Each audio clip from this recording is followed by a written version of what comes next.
Hindi na ba gumagana ang iyong mga speedometer ng iyong motor na MIUI? Madali lang po natin yan solusyonan mga kapatid, mga idol. So dito po natin titingnan yan sa speedometer cable. Ito, dito po yan. Mabilis lang po ito mga idol. So dito lang po natin tatanggalin yan sa ibabaw.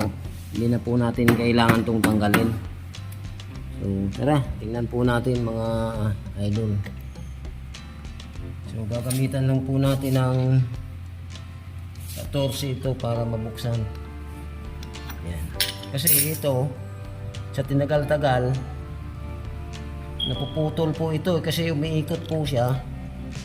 Yan o, titingnan po natin.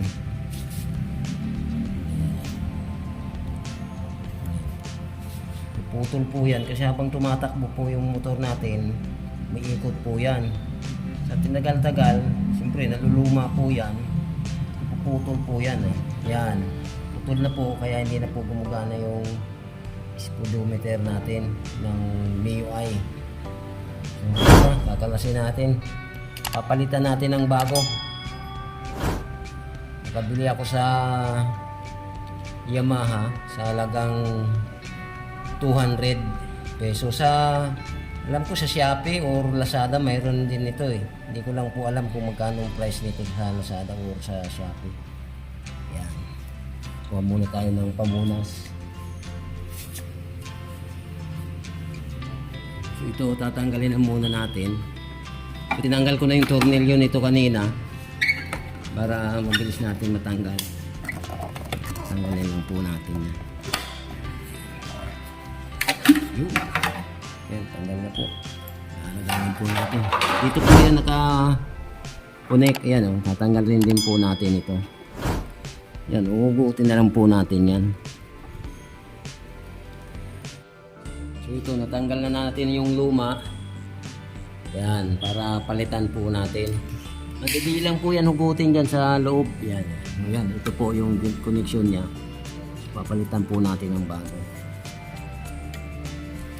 Ito yung nabili nating bago. Yan. Ito po. Nabili ko sa Yamaha. Yan. Ito na po yung bago. Yan. So, kukunik na po natin.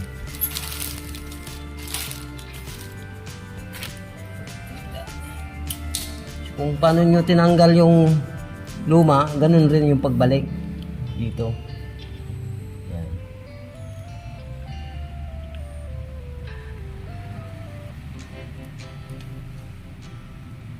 Papasok ulit natin dyan sa ilalim. So ito higpitan na po natin dito sa taas. Unahin po natin dito.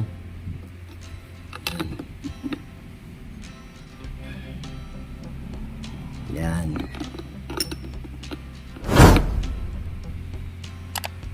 Yung ginamit ko pa lang tools 14. Yan po, yan.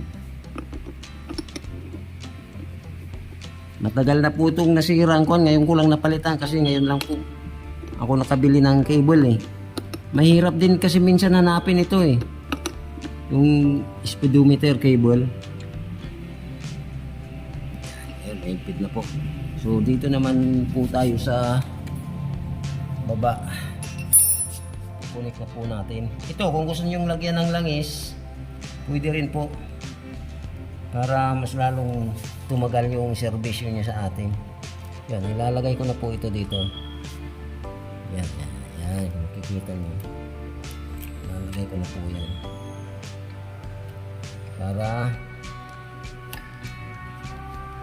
gumana ulit yung natin, speedometer. Kasi pag hindi gumagana yung speedometer, so yung odometer po, hindi rin po siya gagana. Kasi connection po yan dyan eh. Ihigpitan na po natin.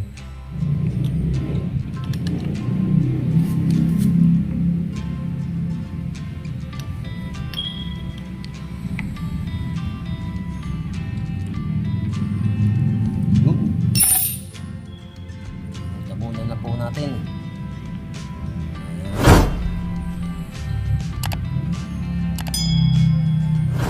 Yan, ganun lang po kadali mga kapatid yung pagpalit ng speedometer cable.